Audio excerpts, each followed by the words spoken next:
Bienvenido al canal de Narraciones Budismo. Los eslabones que nos arrojan en el renacimiento samsárico. Estuvimos hablando acerca del primer eslabón en esta cadena de surgimiento dependiente y vimos que este es el eslabón del no darse cuenta y tiene que ver con el no darse cuenta de cómo existen las personas, tanto nosotros como los demás. Y el principal énfasis que tenemos que poner primero es en términos de nosotros mismos. Vimos que hay dos niveles de no darse cuenta: el nivel basado en la doctrina y el nivel que surge automáticamente. Hemos discutido el no darse cuenta basado en la doctrina y las emociones perturbadoras que se derivan de ello. No darse cuenta que surge automáticamente. El no darse cuenta que surge automáticamente o ignorancia es algo que nadie tiene que enseñarnos. Todos lo tenemos en todas nuestras vidas, sin importar cómo hayamos renacido. Tenemos no darse cuenta que surge automáticamente también cuando estamos en un renacimiento animal. Esta es la idea equivocada de que existimos como personas, como individuos, que son conocibles de forma autosuficiente. En otras palabras, personas que pueden ser conocidas completamente por sí mismas sin conocer simultáneamente nada más. Así que todos tenemos este no darse cuenta que surge automáticamente. Si tenemos también el no darse cuenta basado en la doctrina, pensamos que hay un yo monolítico, no afectado, que existe de forma independiente y que puede ser conocido completamente por sí mismo.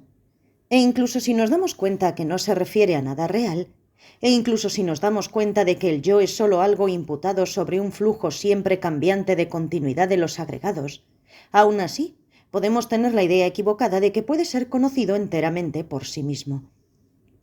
¿Qué significa esto realmente? Significaría, por ejemplo, que cuando nos vemos en el espejo pensamos: ese soy yo. No pensamos: hay un cuerpo y sobre la base de ese cuerpo me veo a mí. Pensamos que solo nos estamos viendo a mí por sí mismo. O se puede también volver muy gracioso. Y puede que nos veamos en el espejo, pensamos que nos vemos a nosotros mismos en el espejo y después decimos: bueno, ese no soy yo. Si es que nos vemos muy viejos o más gordos o algo así, decimos: bueno, ese no soy yo. Pensamos en un yo conocible de forma separada de la imagen en el espejo o del número que aparece en la báscula. Esta creencia en un yo autosuficientemente conocible se manifiesta en muchas situaciones diferentes. Una de las más comunes es: quiero que me ames por mí, no por mi cuerpo, no por mi intelecto, no por mi riqueza, no por mis posesiones. Solo ámame a mí, como si hubiera un yo que pudiera estar separado de estas cosas. ¿Hay un yo que puede ser amado de forma separada de todas estas otras cosas solo por sí mismo? O podemos decir: quiero que me respetes a mí, o quiero que me pongas atención a mí. No nos da por pensar: quiero que le pongas atención a mi voz, a una voz o a lo que estoy haciendo, y sobre la base de eso le estarías poniendo atención a mí. No pensamos eso, ¿o sí? Automáticamente se siente como: ponme atención a mí, conocible de forma autosuficiente. Y esto conduce a toda una serie de visiones extrañas como: necesito ir a la India a encontrarme a mí mismo. ¿Qué es eso? O soy un artista creativo, necesito expresarme a mí mismo. O nos emborrachamos anoche y dijimos todo tipo de cosas extrañas e hicimos todo tipo de cosas raras y después decimos: bueno, no fui yo mismo anoche. ¿Quiénes éramos? Y luego tenemos todo tipo de pensamientos dualistas también, como: me consentiré a mí mismo con un helado hoy. Me forzaré a mí mismo a levantarme, como si hubiera dos personas. Por supuesto, tenemos la misma falsa visión sobre otras personas también. Pensamos: conozco a Helmut. ¿Qué conozco? ¿Qué es lo que conozco?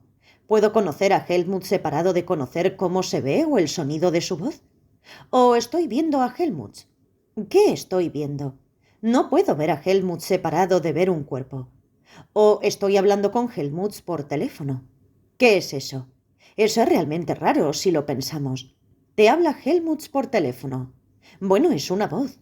Ni siquiera es una voz, es la vibración de una membrana que es estimulada por alguna corriente eléctrica con una persona imputada sobre ella y nosotros designamos a esa persona con el nombre Helmut. Pero no pensamos en esto. Pensamos directamente: estoy hablando con Helmut.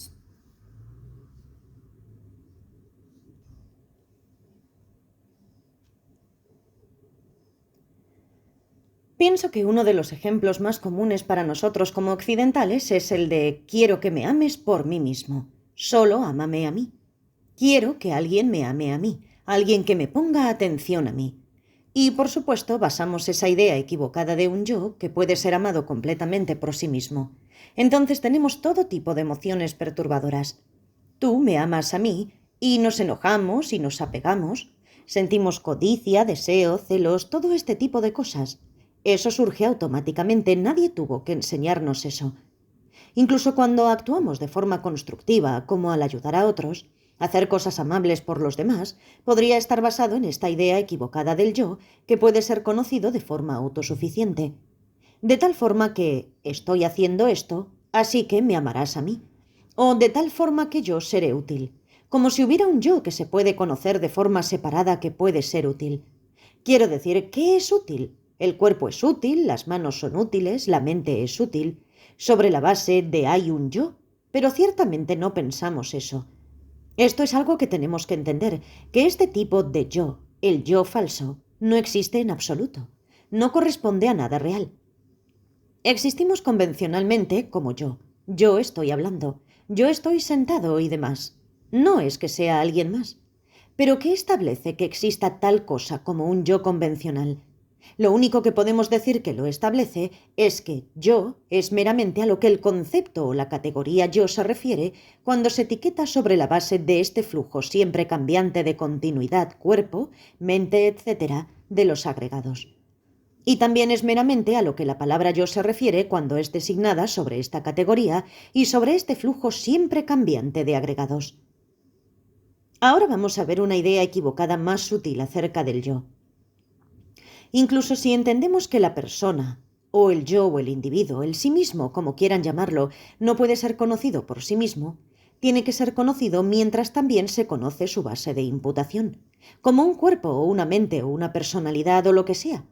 Incluso si nos damos cuenta de que yo tiene que ser conocido de esa forma, hay otra idea equivocada más sutil, que es afirmada solo por las escuelas teóricas más sofisticadas dentro del budismo. Esta es la idea equivocada de aunque el yo es solo algo imputado sobre la base de estos agregados, sin embargo debe haber alguna característica distintiva o marca, una característica definitoria individual del lado de la base, en otras palabras, del lado de los agregados, que permita un correcto etiquetado del yo con la categoría yo y una correcta designación de él con la palabra yo. En otras palabras, pensamos que debe haber algo dentro que me hace ser yo y no tú, algo especial que me hace a mí ser un individuo. Es casi como un código de barras o un código genético que está dentro, que cuando lo etiquetas con un escáner o algo parecido, ¡bum!, aparece el precio o algo así. Hay una cosa individual adentro de mí que me hace ser especial y me hace ser un individuo. Así que eso es más sutil y también es falso. Esto es muy interesante. ¿Cómo es que cuando miro este cuerpo estoy escaneando un código de barras desde su propio lado? Y entonces la respuesta surge en mi cabeza. Helmholtz. ¿Y así es como sé que es Helmholtz? ¿O qué pasa si veo una serie de fotos de él desde su infancia? ¿Cómo sé correctamente que todos son Helmholtz? Se ven muy diferentes entre sí. ¿Cómo funciona eso? El budismo en el nivel más sofisticado dice, no hay nada que se pueda encontrar del lado del objeto que lo haga ser lo que es puramente en términos de convención. No podemos establecer que este es Helmholtz por nada que podamos encontrar del lado de la base, este cuerpo, mente o algo. Solo podemos establecer que es Helmholtz por el hecho de que está este nombre Helmholtz y está designado sobre esto y otras personas concuerdan. ¿Qué es lo que hace que un objeto sea un objeto conocible? ¿Hay algún tipo de línea alrededor de él que lo separe del aire y cosas así? Y luego del lado de esta línea ese es el cuerpo y ese es Helmholtz. ¿Lo que está fuera de la línea no lo es? No, no hay una línea ahí. Si realmente vemos en un microscopio de electrones, es muy difícil encontrar un límite entre los átomos del cuerpo y los átomos del aire, los campos de energía y demás. Eso es establecido por la mente. Más aún, ¿hay un cuerpo aquí? ¿Y hay una persona aquí? Bueno, sí, convencionalmente sí, todos estarían de acuerdo en eso. Basados en no darnos cuenta de esto, porque no parece ser así, no se siente así, se siente como si hubiera algo especial acerca de mí y algo especial acerca de ti, que te hace ser tan maravilloso o tan horrible. Entonces, nuevamente surgen muchas emociones perturbadoras sobre la base de eso. Quiero esto, quiero que tú me ames a mí, no a ese otro. No importa si el otro me ame a mí. Quiero que tú me ames a mí. Soy especial. Hay algo en mí. Y cuando no tenemos lo que queremos, entonces nos enojamos y nos frustramos. Eslabón 2. Variables que afectan. Sobre la base de este no darse cuenta, obtenemos emociones perturbadoras y motivados por estas emociones perturbadoras obtenemos todo tipo de impulsos. Estos son el karma. El siguiente eslabón, que es llamado variables que afectan. El karma se refiere a los impulsos que surgen de hacer algo, sea destructivo o constructivo, basado en el no darse cuenta. Si lo analizamos más cuidadosamente, lo que surge primero es una sensación. Basados en la codicia, digamos por ejemplo, se me antoja un poco de chocolate, basado en un deseo básicamente. Eso no es karma. El hecho de que tengamos ganas de comer un poco de chocolate no tiene que conducir a ningún lado. ¿O sí? No tiene que llevar necesariamente a ninguna otra acción. Pero luego el karma es lo que viene después de eso, lo cual es el impulso. Es el principio del movimiento de la energía de realmente ir al refrigerador. Es lo que de hecho nos conduce al refrigerador. Así que es más que solo tener ganas de comer un poco de chocolate. Y luego realmente vamos y nos atascamos con chocolate, aunque estemos a dieta y demás. Hay muchas descripciones, muchos esquemas para analizar el karma. Solo estoy dando el más sencillo, pero lo mismo es descriptivo de tengo ganas de gritarle a alguien porque me está ignorando. ¿Por qué no me está poniendo atención? Y entonces ahí está ese impulso que nos conduce realmente a gritar. Existe esta expresión en inglés que es realmente rara. Podría matarte. Tengo ganas de matarte. Bueno, eso no significa que exista el impulso real de ir por una pistola y dispararle a la persona. Así que hay una gran diferencia entre tener ganas de hacer algo y realmente ese impulso con el que vas a hacerlo. Y es lo mismo que tengo ganas de besarte. Eso realmente no significa un impulso de energía de voy a besarte. Caminamos por la calle, vemos muchas personas hermosas, lo que sea que nos atraiga. Quizás sientas ganas de ir hacia esa persona y abrazarla, pero eso no significa que esa energía surja y realmente vaya y lo haga, ¿no? En cualquier caso, esto tiene que ver con la conducta constructiva, la conducta destructiva y toda la conducta kármica. Y después de que la acción está terminada, dejará una tendencia de repetir la acción y una tendencia de involucrarse en situaciones en donde alguien nos hace algo similar a nosotros.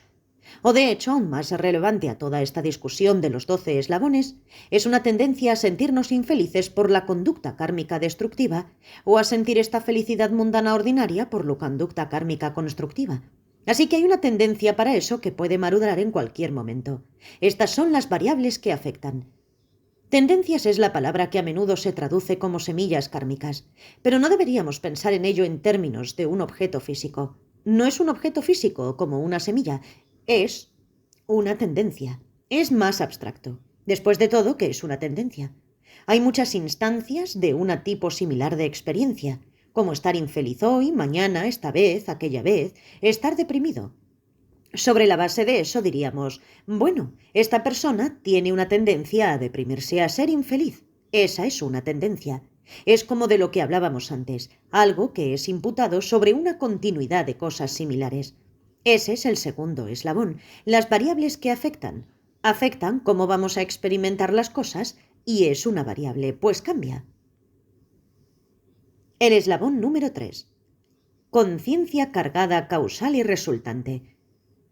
Si una tendencia es algo que está meramente imputado en diversas experiencias similares, ¿cuál es la base para ello? La base para ello es, por supuesto, la mente, la conciencia. Sin entrar en detalle en lo que significa mente en el budismo, solo digamos para nuestros propósitos que conciencia es la facultad con la que experimentamos cosas. Subyace todos los momentos de nuestra vida.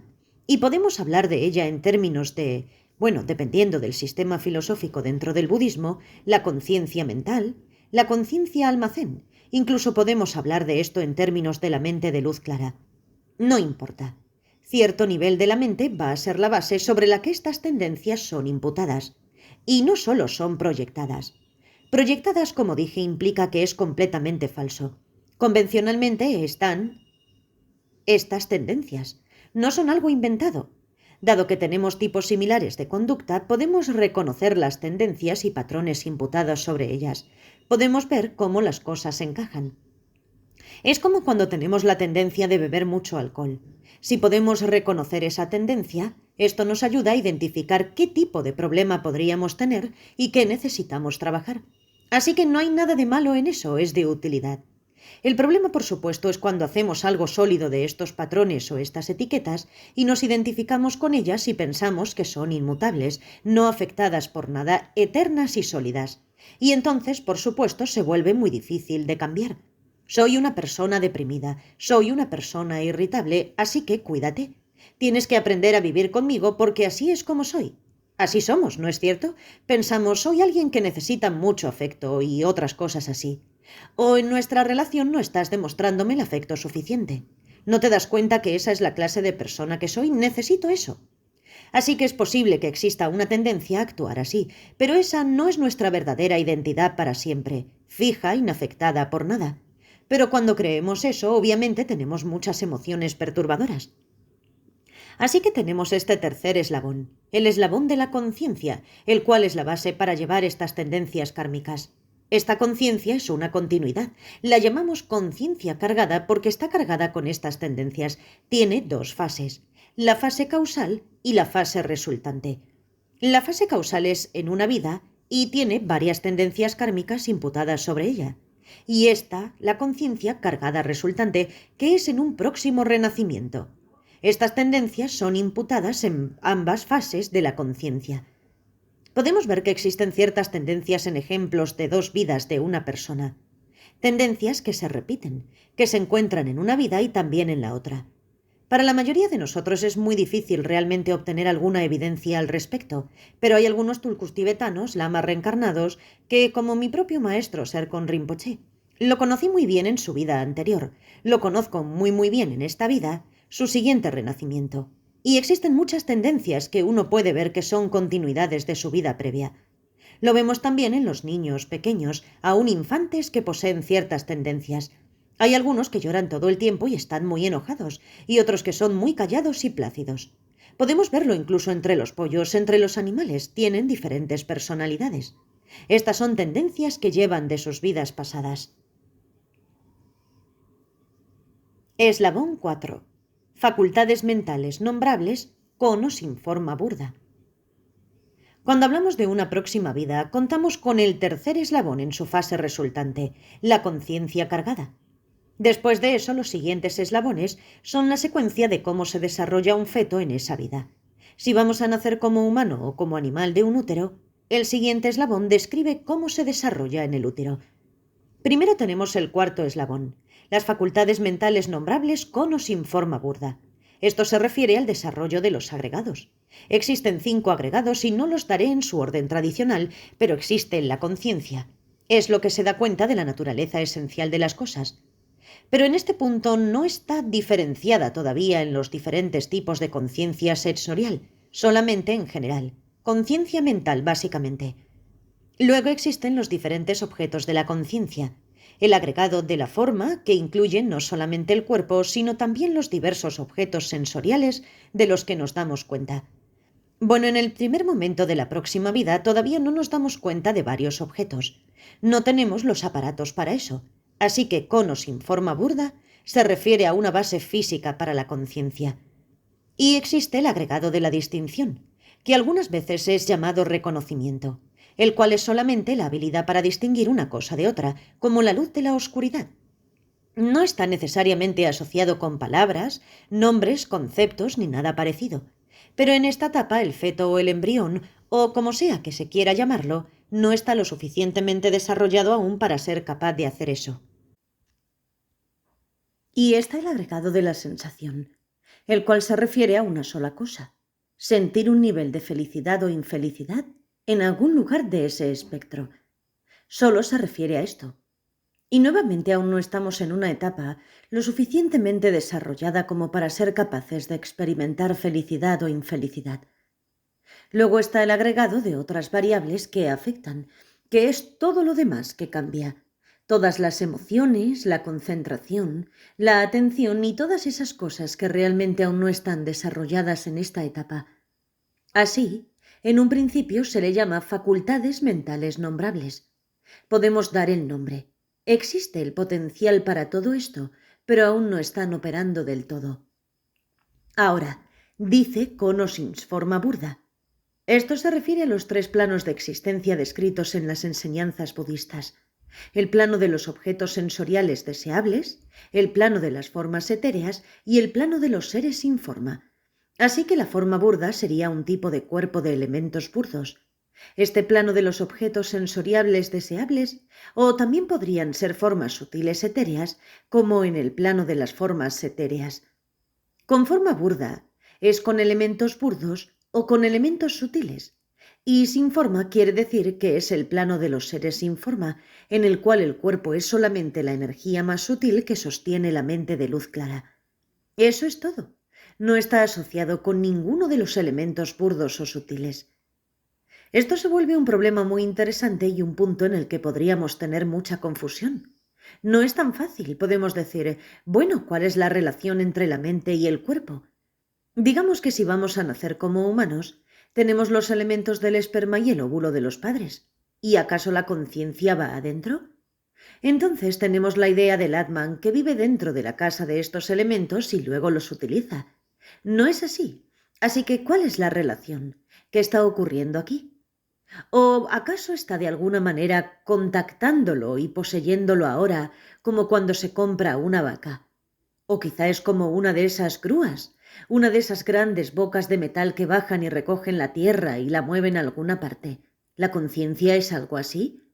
¿Con una gran tenaza o una enorme boca que agarra y luego se engancha en el esperma y en el óvulo y viaja sobre ellos? ¿O qué? ¿Cómo funciona? ¿Y el esperma y el óvulo solamente salen de nuestra mente? Bueno, no creo que nuestros padres piensen eso, ¿o sí? Así que no es un problema muy fácil de entender. Si vemos las enseñanzas, dicen que la conciencia, la mente, es actividad mental. No hablan de una cosa, no hablan de un objeto que hace el pensar y que hace el ver. Es la actividad misma y es individual y subjetiva. No es que exista una gran mente a la que estamos conectados.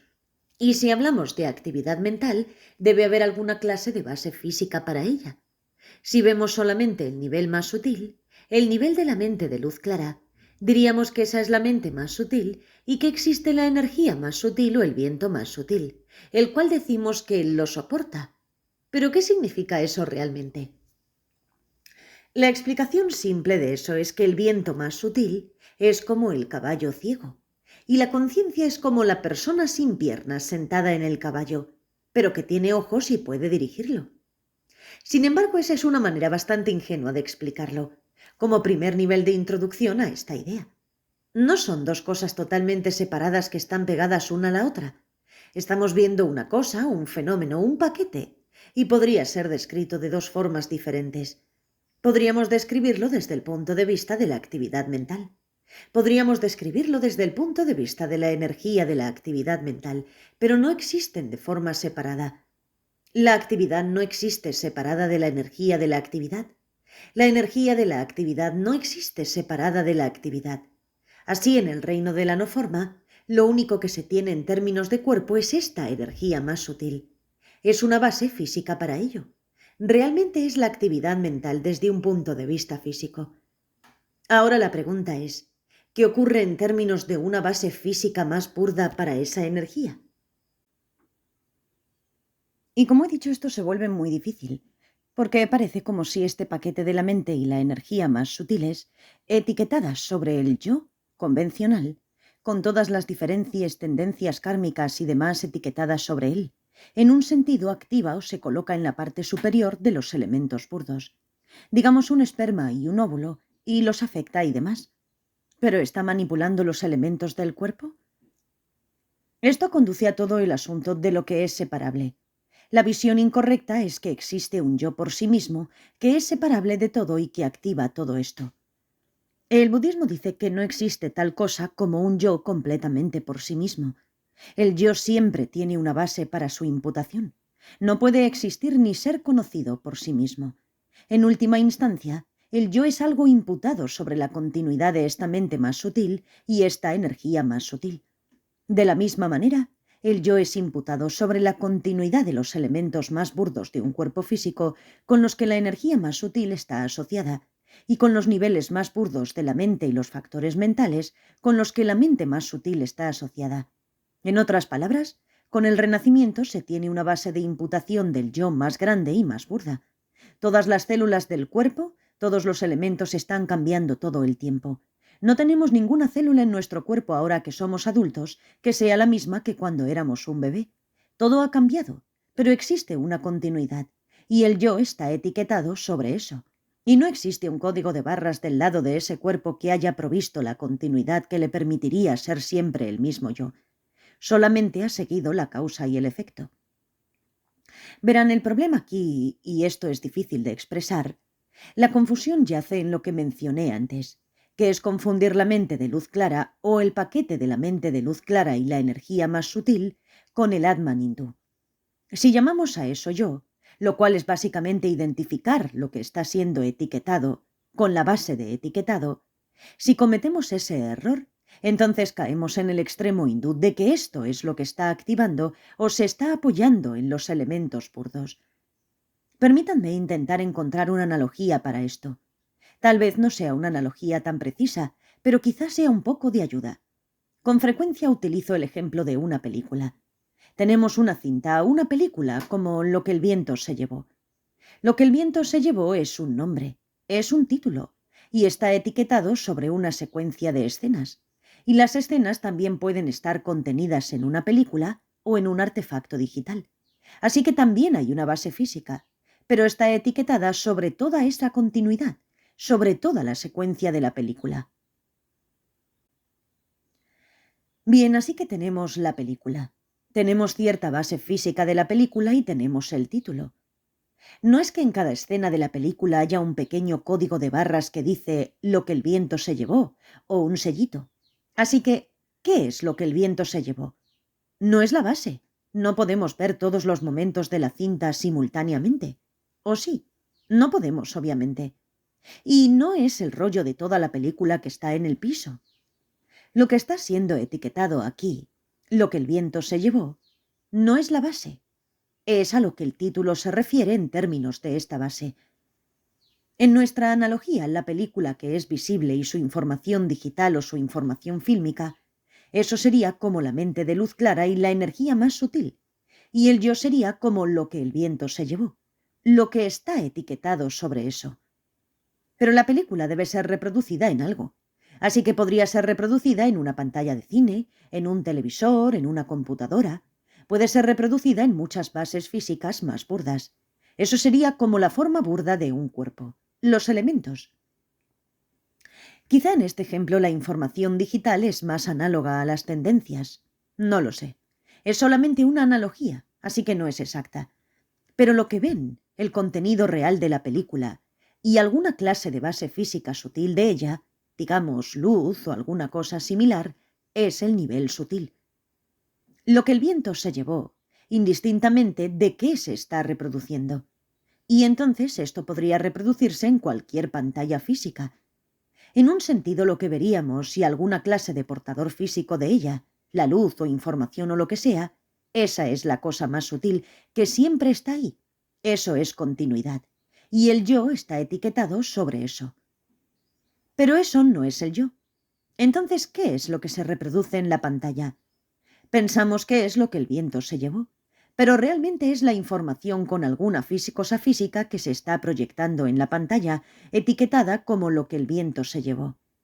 ¿Siguen la analogía, más o menos? Se me está ocurriendo ahora, no había pensado realmente en esto antes.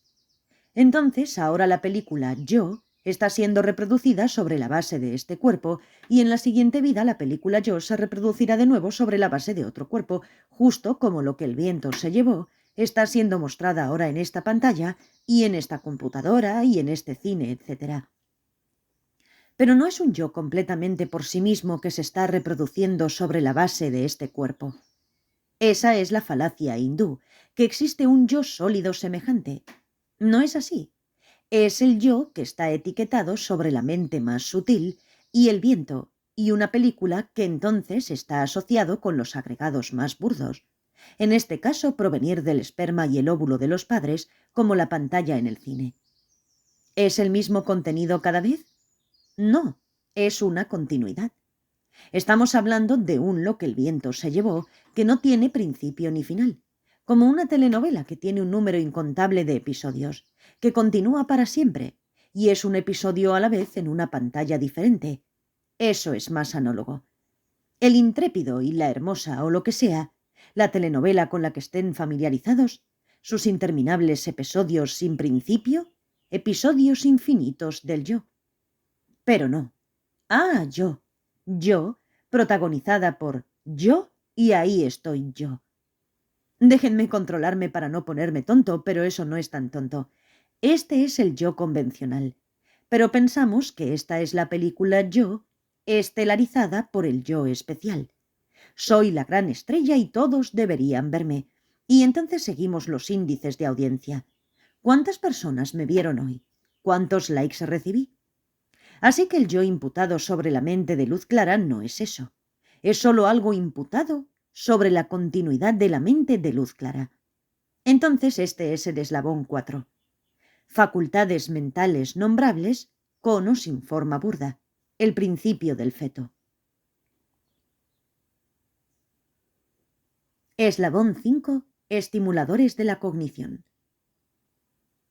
El siguiente eslabón es el número 5. Los estimuladores de la cognición. Esto se refiere a que cuando se es un feto, hay tal desarrollo del agregado de la forma en los elementos que se comienzan a distinguir los diversos sensores cognitivos. En otras palabras, las células que serán capaces de percibir lo visible, las que serán capaces de percibir sonidos, las que serán capaces de percibir sensaciones físicas, etc. Originalmente no están diferenciadas unas de otras, no están lo suficientemente desarrolladas. Pero en esta etapa están diferenciadas unas de otras y también existe la información de los diferentes sentidos. Estos son los llamados estimuladores de la cognición. Eso es lo que está ocurriendo en este punto. Eslabón 6. El darse cuenta que contacta. Luego el siguiente eslabón, el siguiente paso en el desarrollo del feto, es llamado darse cuenta que contacta. Esto es con frecuencia traducido solamente como contacto, por lo que muchos de ustedes piensan incorrectamente que se refiere a un acto físico de contacto. No lo es. Este es un factor mental. Es una forma de darse cuenta de algo. Así que en el paso anterior, las bases físicas para los diversos sentidos están diferenciadas unas de otras, aun si es solamente en una forma muy primitiva.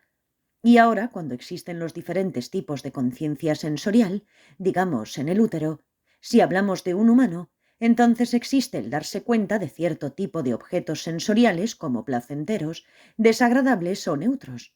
Así que involucra en un sentido una forma de considerar. Este es un factor mental que es muy difícil de comprender, muy difícil realmente.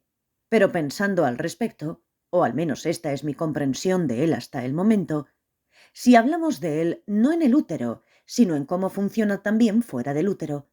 Por ejemplo, vemos a alguien y el ver a esta persona, el darse cuenta cuando contacta. Veo a un cierto tipo de persona luciendo de un cierto modo. Y el darse cuenta que la está contactando es placentero. Estamos hablando de la experiencia de placer o displacer. Literalmente las palabras que se utilizan en tibetano para ello son que viene a la mente o que no viene a la mente. Así que viene a la mente muy fácilmente, muy placenteramente, o no viene a la mente. Es muy placentero ver a alguien que luce de esta forma y no es tan placentero ver a alguien que luce de aquella forma, lo cual proviene básicamente del hábito, ¿verdad? Es una forma de, no literalmente, porque ellos utilizan la palabra experimentar otra cosa, pero es una forma de percibir algo como placentero, desagradable o neutro. Ese es el darse cuenta que contacta. El eslabón 7. Sentir un nivel de felicidad. El siguiente eslabón, sentir un nivel de felicidad, es la respuesta al darse cuenta que contacta. Como dije, el darse cuenta que contacta parece tener que estar asociado con la forma en la que consideramos, considero esto agradable, considero esto desagradable. Sentir un nivel de felicidad o infelicidad es, en respuesta a eso, me siento feliz o infeliz. No es tan fácil realmente distinguir la diferencia. De nuevo, como Serkon Rinpoché siempre decía, regresa a las palabras reales, y la expresión que utilizaba era «puedes ordeñar», como ordeñar una vaca. Ordeña el significado de las palabras. Bien placentero, desagradable. Literalmente, viene a la mente o no viene a la mente. Entonces el objeto, digamos que lo que nosotros consideramos un rostro bonito, bueno, eso es etiquetado mental, por supuesto, basado en hábitos, gustos personales, desagrados, etcétera, provenientes de hábitos previos, de tal forma que lo consideramos como placentero. Verán, queremos utilizar en este contexto la palabra experiencia y sentir. Una experiencia está realmente con el sentir. La sensación, dicen, es como experimentamos la maduración de nuestro karma. Ah, esa es la diferencia. Existe una diferencia entre experimentar el objeto y experimentar la maduración de nuestro karma. Al menos esto es lo que pienso ahora. Así que estamos experimentando el objeto como placentero. Viene a la mente fácilmente. Y ahora, ¿cómo experimentamos la maduración de nuestro karma? En respuesta a esto es que me siento feliz experimentando esta cosa placentera, o podríamos sentirnos infelices. Por lo general dicen que tiene que corresponder a si es agradable nos sentimos felices, si es desagradable nos sentimos infelices. No existe nada engañoso acerca de lo placentero o lo desagradable. La pregunta obvia es, ¿un Buda experimenta las cosas como placenteras y desagradables? No lo creo. Un Buda experimentaría todo como placentero. Un Buda ciertamente no tendría darse cuenta que contacta, el cual es parte de los 12 eslabones, es parte de los agregados contaminados. Un Buda se da cuenta de todo simultáneamente en forma omnisciente, y un Buda está experimentando la dicha inmaculada de estar libre de todos los obscurecimientos y no experimentar la felicidad o infelicidad que es la maduración del karma. Es una pregunta muy interesante. Está un poquito fuera del tema, pero completa lo que hablábamos justo hace un momento sobre el cuerpo. El Buda no posee agregados contaminados. El Buda posee lo que se llaman agregados no contaminados, los cuales no son recibidos de la falta de darse cuenta. Lo que experimenta un Buda es generado por compasión, no por karma. ¿Y qué hay acerca de los elementos del cuerpo de un Buda? Los elementos burdos del Nirmanakaya. Esta es la pregunta interesante. Me parece que no podemos decir que los elementos por sí mismos sean manchados o no manchados. Si vuelven manchados o no manchados en términos de la mente, de la continuidad mental que está asociada con los elementos físicos del cuerpo. Así que si los elementos de un cuerpo burdo están asociados con una conciencia contaminada, contaminada con no darse cuenta, entonces los elementos del cuerpo serán una base física para experimentar el sufrimiento de la infelicidad y el sufrimiento del cambio de nuestra felicidad ordinaria. Si los elementos están asociados con una conciencia no manchada de un Buda, no son la base para experimentar el sufrimiento del sufrimiento o el sufrimiento de la felicidad ordinaria. Algunas veces dicen que el Buda no tiene conciencia, pero eso significa los niveles burdos de la conciencia. Un Buda solamente tiene la mente más sutil, la mente de luz clara. Pero en cualquier caso la pregunta es, ¿los elementos del cuerpo de un Buda están sujetos a las leyes físicas de la impermanencia? Y me parece que tendríamos que decir que sí, que hay una diferencia entre afirmar que todo lo que se une inevitablemente se separará por haber dependido de causas y circunstancias, las leyes básicas de la impermanencia, y preguntar ¿se enfermará inevitablemente un Buda? Eso es otra cosa. Bueno, los Budas sí tienen control sobre los elementos. Si un Buda quisiera que los elementos del cuerpo vivieran una vida muy, muy larga, podría hacerlo. Sin embargo, si un Buda no lo hace, entonces simplemente los elementos se separarán de forma natural. Lo que sea que se une se separará. Aryadeva lo dijo muy claramente. De esa forma, el Buda tiene agregados no contaminados. ¿Un Buda tiene darse cuenta que contacta basado en hábitos? ¿Ver algunas cosas como placenteras y algunas como desagradables? Tendríamos que decir que no, que eso está mezclado con confusión basado en el hábito, costumbre, información de la sociedad, toda clase de cosas. Un Buda no está sujeto a eso. Un Buda experimentaría todo simultáneamente. Como dije, con un darse cuenta dichoso no contaminado que no proviene del karma, sino de estar libre de todos los obscurecimientos. Pero en términos de la situación sansárica de nuestros 12 eslabones, ahora el feto está totalmente desarrollado y experimentando los resultados del karma como un nivel de felicidad. El agregado de la sensación, tanto la infelicidad, este es el primer tipo de sufrimiento, como el resultado de las tendencias negativas de la conducta destructiva, como nuestra felicidad ordinaria, la cual es el sufrimiento del cambio, como la maduración de las tendencias kármicas positivas provenientes de la conducta constructiva. Este es un buen lugar para detenernos por hoy.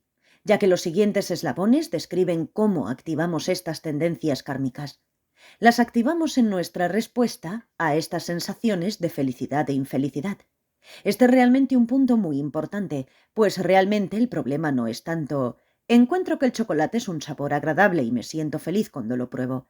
Ese no es realmente el problema. El problema real es todo el apego y otras cosas que surgen a partir de eso. La razón por la que es importante es para saber en qué trabajar. El problema no es que me gusta el chocolate. Me gusta el chocolate, te gusta la fresa, te gusta esto, te gusta aquello, ¿y qué? Todas estas son varias cosas de las que tenemos un darse cuenta que contacta placentero y nos sentimos felices cuando las experimentamos. El problema es el apego y demás que está involucrado en la respuesta. En eso es en lo que tenemos que trabajar. No sentirnos mal porque me gusta eso o me gusta aquello. Algunos practicantes fanáticos piensan, no me debería de gustar nada. Solamente debería gustarme sentarme aquí en perfecta meditación como una estatua. Este es un extremo fanático. A todos los grandes lamas les gustan ciertas cosas. ¿Están apegados a ellas? No. A su santidad el Dalai Lama le gustan las papayas y que eso es muy bueno. Le pueden conseguir papaya cuando él viaja y le gusta eso, lo disfruta. Sentirá felicidad comiéndola. Si no la consigue, no hay problema. Así que no es ese el problema, que le guste esta u otra clase de comida. Así que ¿hay alguna pregunta acerca de lo que discutimos hoy? Preguntas. Entonces, ¿para qué sirve la liberación o la iluminación? Si no hay Atman, no hay alma, no hay yo, no hay nada básicamente. Entonces, ¿por qué hacemos todas estas prácticas y todo esto? Esta es la confusión que muchas personas tienen acerca de estas enseñanzas, la cual es que es una posición totalmente nihilista que está negando y refutando todo. Aún existimos. Convencionalmente existe un yo. Simplemente no es algo que exista en formas imposibles. No existe como algo por sí mismo totalmente independiente de todo, no afectado por nada o que puede ser conocido por sí mismo o que tiene algo desde su propio lado que lo hace especial. Esa clase de yo no existe, pero el yo convencional sí existe. Existe la experimentación subjetiva, individual de las cosas, y sobre esa base etiquetamos yo. Yo estoy experimentando. ¿Qué establece el yo? Bueno, nada del lado de la mente o de la experiencia. La única cosa que establece que existe un yo es la palabra yo que puede ser etiquetada. Así que esa clase de yo es la que existe. Pero eso es solamente el nombre, la etiqueta, ¿correcto? Bueno, la etiqueta se refiere a algo. Lo que el viento se llevó no es solamente el título. Lo que el viento se llevó es una película real a la que el título se refiere. Lo mismo ocurre con la palabra yo. Entonces, exactamente, ¿qué es imputado o etiquetado por el nombre seres sensibles? Un ser sensible es, como estaba explicando, una persona con una mente limitada. Y es una categoría porque existen muchos seres sensibles individuales y todos ellos son individuos, pero no existen totalmente aislados unos de los otros. Todos tenemos nariz, pero mi nariz no es tu nariz. Así que, ¿qué es una nariz? No es que todos compartamos la gran nariz en el cielo. No es así tampoco. Pero podrían decir las características definitorias de una nariz. ¿Cuáles son las características definitorias de una nariz? Sobresale de entre los ojos y puedes usarla para respirar. ¿Un pollo tiene nariz? ¿Un gusano tiene nariz? ¿Un gusano respira? Entonces, ¿qué es una nariz? Esto es muy interesante. ¿Y dónde comienza la nariz en nuestro rostro? ¿Hay una línea que separe la nariz de la mejilla? La gente inventó una definición, la escribió en el diccionario y eso es lo que es una nariz. Pero no podemos realmente encontrar eso del lado de la cara de alguien. Pero convencionalmente todos tenemos narices si son individuales. Entonces es lo mismo con nariz, es lo mismo con ser sensible, es lo mismo con yo. A su santidad el Dalai Lama le encanta utilizar la nariz como ejemplo, porque es un ejemplo tonto. Y dado que la gente tiende a reír cuando se utiliza el ejemplo de la nariz, esto aligera un poco el ambiente. De lo contrario, algunas veces se ponen muy tensos tratando de comprender algo difícil, así que es un buen ejemplo. Pero este es un punto muy difícil. ¿Cómo es que existe un yo convencional, aunque estamos hablando mucho de la vacuidad, la ausencia de un yo imposible? Y este es un punto central de toda la discusión filosófica. ¿Cómo se establece el yo que realmente existe? La solución zen para alguien que hace esa pregunta de bueno, nada existe, yo no existo, etcétera, es pegarles con un palo. Y después cuestionan, ¿quién sintió eso? ¿Sentiste eso? ¿No existe el tú? Dijo que no existe una clase de gran mente a la cual todos estamos conectados. Pero entonces la pregunta es, ¿todas las mentes son del mismo tamaño? Cuando hablamos de la mente estamos hablando de actividad mental, así que el tamaño es irrelevante. El tamaño es una cualidad de algo físico. ¿Todos tienen la misma capacidad? Sí, pero la capacidad puede ser limitada por el hardware en el cual está funcionando. Lo que una mente puede comprender sobre la base de un cerebro humano es muy diferente de lo que puede comprender sobre la base de un cerebro de gusano. Ahora, si empezamos a analizar esto más a fondo, nos meteremos en cosas raras. No sé si realmente queremos ponernos raros ahora, pero la mente de luz clara tiene una cierta energía que está asociada con la energía más sutil. Después, esto se va a asociar con los elementos burdos del cuerpo. Basado en eso, podemos tener sensaciones en todo el cuerpo, en diferentes partes del cuerpo. Así que no voy a entrar en un análisis detallado de todo esto, pero la pregunta entonces es, ¿cómo es que se dan cuenta de algo que está fuera de su cuerpo? ¿La energía sale hacia eso? ¿La energía de ese objeto entra al cuerpo? Como un Buda es omnisciente, eso quiere decir que la energía más sutil de un Buda está en la base de todo. Y si está en la base de todo, entonces esa es la explicación de cómo un Buda puede manifestarse simultáneamente en todas partes. Ahora comienza a ponerse muy extraño, porque entonces debemos ser muy cuidadosos de no caer en el extremo del Atman, de que el Atman es del tamaño del universo. Entonces nos metemos en cosas sutiles muy extrañas. Vean el problema. La mente de luz clara de un Buda es omnisciente. Toma todo como su objeto. Así que la energía penetra en todas partes. Si pueden etiquetar el yo de un Buda sobre eso, ¿están etiquetando el yo de un Buda sobre el universo? ¿Tienen una cosa Atman Brahma? Bueno, no la tienen. Y es el mismo asunto de lo que estaba diciendo en términos de la conexión de la mente de luz clara y la mente más sutil con los elementos burdos del cuerpo. Así que necesitamos ser muy cuidadosos en este punto. También tenemos que tener en cuenta que toda esta discusión es dentro del contexto de la filosofía india y básicamente todos ellos están hablando de los mismos asuntos y solamente los resuelven de manera diferente. Para realmente apreciar el budismo indio, tenemos que comprenderlo dentro del contexto del hinduismo, el jainismo y todas esas otras filosofías. El budismo y todos los demás sistemas indios dicen que la energía sale a percibir los objetos, así que mi atención va hacia el objeto. Los sistemas occidentales dicen que en la información entra, así que es muy diferente. Y debo decir que no recuerdo cómo opera eso realmente. Una vez escuché una aplicación de ello, una explicación, pero no la recuerdo. Tengo que buscarla. Es un punto difícil, es un punto muy difícil. Existen muchas discusiones acerca de ¿podría esa conciencia o esa energía ser una cosa sólida, verdaderamente existente, que sale? ¿Y cómo sale? ¿Primero notó que había algo y entonces sale a mirarlo? Eso no tiene ningún sentido. O no notó nada, sale ciega y entonces de pronto ve algo. Esto comienza a ponerse muy extraño, y estos son los argumentos que se utilizan para refutar que esta conciencia o sensores cognitivos o poderes y demás sean una cosa sólida que se puede encontrar. Pero esta es una discusión más avanzada acerca de la vacuidad. Transcripción de un seminario Riga, Letonia, julio de 2008. Traducido por Roger Laconte Chamier Rodas. Narrado por Cristina Ingrid P. Gracias por escuchar.